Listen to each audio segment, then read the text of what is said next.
What's up guys, Meow, Wonka here. This is going to be a tutorial on the SP3s, both Rev 1 and Rev 2s, clear or frosted. They're both the same. So, I know a lot of you have been saying SP3s are really confusing, or there's too much shit, or whatever the reason being. It's actually a very simple light to program. Um, and I'm going to show you some simple and quick ways to be able to remember this, and I'll even show you a few extras about the SP3s that most people don't know about. So for starters, when your light is turned off, you're gonna press and hold the button until it turns either red or blue. Now there's a red side and a blue side. Each side can be programmed for 4 modes each, so that's a total of 8 modes on your SP3s. Each mode can hold up to 6 colors. Okay, so first we're gonna go over to the red side. All right, now if you just got the SP3s, it's already gonna have 4 modes pre-programmed. So what you're gonna do is you're gonna scroll through all the modes until it's a solid red. Okay. Um, Once it's a solid red, you want to press and hold that, and it's gonna reset all of the modes. It's gonna go into mode selection. You're gonna have up to 8 modes, maybe 9, I think, to choose from. All right, and you can scroll through each and every single mode until you find the one that you want to choose, and then you choose it. Press and hold to choose the mode, and then it's gonna go into this fader green. It's like a very dim faded green. This is gonna be your color selection. Okay. The way that you do this is you scroll through until you choose your colors. So let's say we're gonna do green or blue space red. Okay. Once you're done choosing your colors, you're gonna go back to this. It's always gonna go automatically back to this dim green, and you're gonna press and hold, and that's gonna be the end of the first mode. You can do up to 4 on each side. So it goes back into mode selection, and then you choose your mode again, then you choose your color, then you go back to the dim green, and you press and hold. One thing, so let's say you complete your modes, but you messed up on one of them. You don't have to reset your entire light just to go back to that one mode to fix it, okay? The way that you would do that is, let's say you had the mistake on the red side. Press and hold your light until it turns red, and then let go. All right.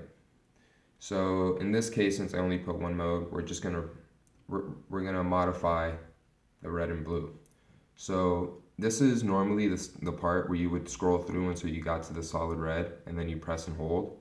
But that's to reset all of your modes. We're not gonna reset all of your modes. We're gonna modify one of them. So what I would like you guys to do is, if you're following along, click over to the second mode and then press and hold it. I'm just gonna press and hold this one, pretending it's the second mode, okay? You're gonna press and hold it. Now it's gonna go to this dim green. From this dim green, you can sit and re-choose the colors that you actually wanted for that mode. Once you're done, just go back to the dim green, okay? Press and hold. And, I have to choose some colors. Hold on, let me choose red. Press and hold. Okay, then it's gonna go back to that mode. All right, you're just gonna double click. Don't forget to double click. You don't have to do all 4 modes. You could do one mode and then double click, so your chips will only be one mode. You could do 3, 2, whatever you want.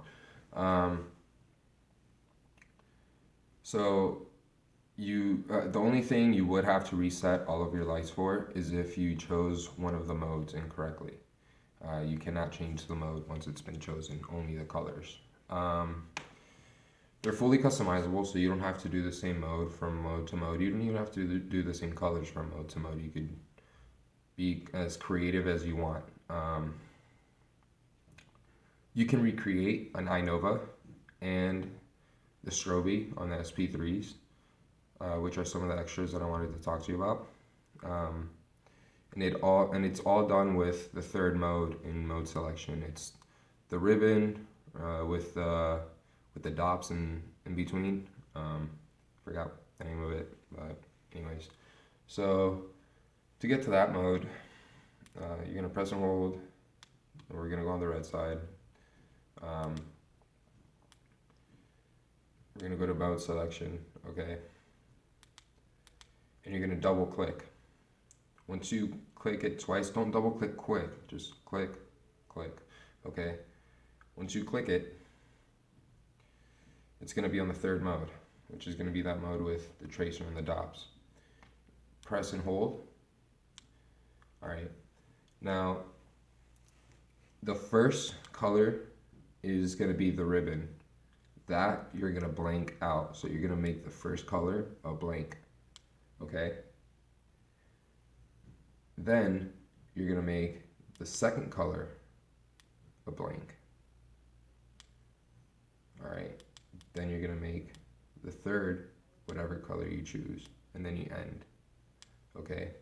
So now you have this strobe, okay?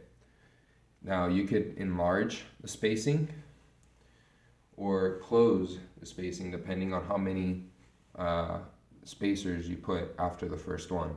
Or like let's say you did, like blank is being the first blank is being the blank for the ribbon, okay? That one you automatically have to do if you're gonna try and go for the strobe look. Then the second, you don't have to put a blank, you know, or you could put a blank, blank, and then do a color, and then do blank, blank, and then the spacings will be further apart. So the more blanks you put, the further the spacing between each color. But make sure if you're gonna do a large spacing, you put another color, so that way it catches up to that spacing. I don't even know if I said that correctly or not, but yeah. And then to recreate the iNova, there is an iNova blank mode on SP3s, which is pretty self-explanatory. You just go to the mode and then you choose your colors. But to recreate the other two modes on an iNova, which is the ribbon and that like rail, mode or whatever, you use it all doing this third mode. So if you want to recreate the ribbon, all what you do is go to the third mode, program a color for the first mode, and then nothing for the rest, and you have a straight ribbon color, okay? For the second mode of an iNova, which is that rail, okay, which like everybody seems to love, what you would do is do the spacing in the first, then do the spacing in the second with a color, then another spacing, and that should give you the right distance. You could always play with that, and I don't think it's going to be exact, but it'll be pretty close. And then of course you set up the blink for the third mode. And the cool thing with that is, even though it doesn't have the timer like the iNova, so like, you know, let's say you have the red going for a while on the solid, all what you would have to do is just hold it, you know, to turn it off, which shouldn't be that hard for you impactors anyway. But yeah, I hope you guys enjoyed the tutorial. If you guys have any questions or want to leave me any feedback, or even want me to make another one in case you guys didn't get this one, just feel free to let me know. Alright guys, Meow Wonka out.